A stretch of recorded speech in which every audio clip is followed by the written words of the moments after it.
14 अक्टूबर 2019 UP के इटावा शहर के कटरा बाल सिंह इलाके में एक घर में दोपहर के वक्त कुछ ऐसा हुआ जिसने सबके रोंगटे खड़े कर दिए।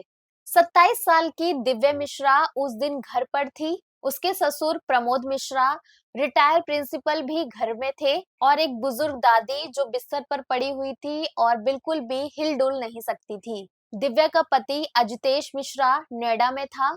300 किलोमीटर दूर एक न्यूज चैनल में काम करता था। दोपहर का समय था। प्रमोद जी नीचे बैठे थे। तभी उन्हें ऊपर से कुछ आवाजें आई। उन्हें लगा कि बहू ऊपर कोई काम कर रही है। थोड़ी देर बाद उन्होंने देखा कि घर का मेन गेट खुला हुआ था, जो कि ये गेट कभी भी खुला नहीं रहता था। वो ऊपर गए। दिव्या का दरवाजा खुला हुआ था और पूरा कमरा उलट पुलट हुआ था। बिस्तर अस्त व्यस्त, सामान बिखरा हुआ और फर्श पर दिव्या खून से लथपथ पड़ी हुई थी।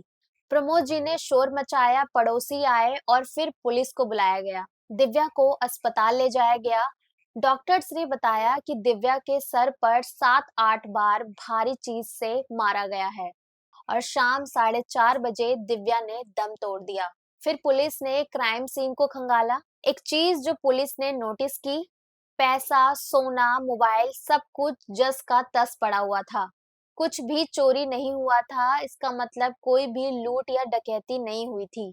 दूसरी बात, दिव्या किसी भी अनजान को घर में घुसने नहीं देती थी। अजितेश ने खुद पुलिस को बताया कि दिव्या बहुत ही ज्यादा सतर्क रहती थी। अगर कोई आता तो कहती पापा बाहर है, बाद में आइए।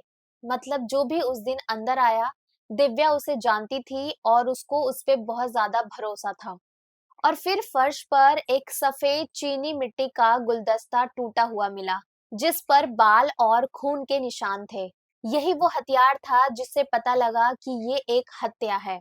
पुलिस ने अजितेश के फोन का सीडीआर निकाला। उस दिन उसने दिव्या को 3 बार फोन किया था। सीडीआर में 4 नंबर बार बार आ रहे थे। दिव्या, प्रमोद जी और एक भावना आर्या, जो उसी न्यूज चैनल में मेकअप आर्टिस्ट का काम करती थी, और एक अखिल कुमार सिंह जो उसी चैनल में न्यूज एंकर था। अजितेश और दिव्या की शादी को कुछ साल हो गए थे और बच्चा नहीं हुआ था। इसके लिए अजितेश ने दिव्या को ही जिम्मेदार ठहराया और घर के ताने सुनते सुनते उसका दिव्या से मन हटता गया। इसी बीच उसकी जिंदगी में भावना आर्य आई और इसके बारे में दिव्या को पता चल गया। एक दिन दिव्या ने अजितेश को फोन किया तो फोन भावना ने उठाया और उसके बाद दिव्या ने भावना को खरी खोटी सुनाई। अजितेश को ये बात बिल्कुल भी अच्छी नहीं लगी और दोनों में बहुत झगड़ा हुआ। इसके बाद भावना ने अजितेश से साफ कहा, तलाक लो वरना मैं चली जाती हूँ। अजितेश ने भावना को चुना, लेकिन तलाक आसान नहीं था। कानूनी प्रक्रिया लंबी होती है और दिव्या भी तलाक देना नहीं चाहती थी और अजितेश को इंतजार मंजूर नहीं था। इसलिए उसने कोई और रास्ता सोचा। अजितेश न्यूज चैनल में था और क्राइम रिपोर्टिंग देखता था। उसे पता था कि पुलिस कैसे काम करती है और सबूत कैसे जुटाए जाते हैं, और उसने प्लान बनाया। अखिल कुमार सिंह उसका सहकर्मी और करीबी दोस्त। अजितेश ने उसे बुलाया और सीधा कह दिया कि दिव्या को हटाना है। 10 लाख मिलेंगे और सब कुछ इस तरह दिखाना है कि किसी बाहरी ने किया हो। अखिल पहले झिझका, लेकिन दोस्ती का जवाब था और पैसों का लालच था और वो तैयार हो गया। प्लान ये था कि अखिल दिव्या के घर जाएगा, अजितेश के दोस्त के तौर पर।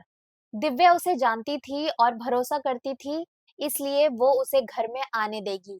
अजितेश ने नया सिम कार्ड खरीदा ताकि सीडीआर में कोई भी निशान ना रहे और इन्हीं नंबरों पर दोनों बात करने वाले थे। 14 अक्टूबर का दिन तय हुआ। उस सुबह अजितेश ने अखिल को नोएडा से इटावा जाने वाली ट्रेन में बैठा दिया। दोपहर करीब 1 बजे अखिल इटावा पहुंचा और सीधे मिश्रा के घर। दिव्या ने दरवाजा खोला। अखिल को देखकर खुश हुई। घर के अंदर ले आई, चाय बनाई, बातें हुई। फिर दिव्या उसे ऊपर ले गई शादी की एल्बम दिखाने के लिए। तभी अखिल के नए सिम पर अजितेश का मैसेज आया, बस एक शब्द, अब। अखिल के हाथ में वो सफेद चीनी मिट्टी का गुलदस्ता था। उसने दिव्या के सिर के पीछे से वार किया। दिव्या चिल्लाई, बचने की कोशिश की। अखिल ने बार बार मारा, 7-8 बार मारा। नीचे से प्रमोद जी की आवाज आई। अखिल रुक गया, सीढ़ी से देखा। प्रमोद जी अभी ऊपर नहीं आए थे। वो मौका देखकर नीचे उतरा, मेन गेट खोला और भाग गया। स्टेशन पहुंचा, नया सिम तोड़ा और फेंक दिया। बस पकड़ी और नोएडा की तरफ निकल गया। 2 दिन बाद पुलिस ने अखिल को पकड़ लिया। पूछताछ में वो हार गया। उसने सब कुछ बता दिया। अजितेश को गिरफ्तार किया गया, भावना को भी। कोर्ट में अजितेश के वकील ने दलील की कि अजितेश उस दिन नोएडा में था, उसका नाम एफआईआर में भी नहीं है, वो इसमें शामिल नहीं था।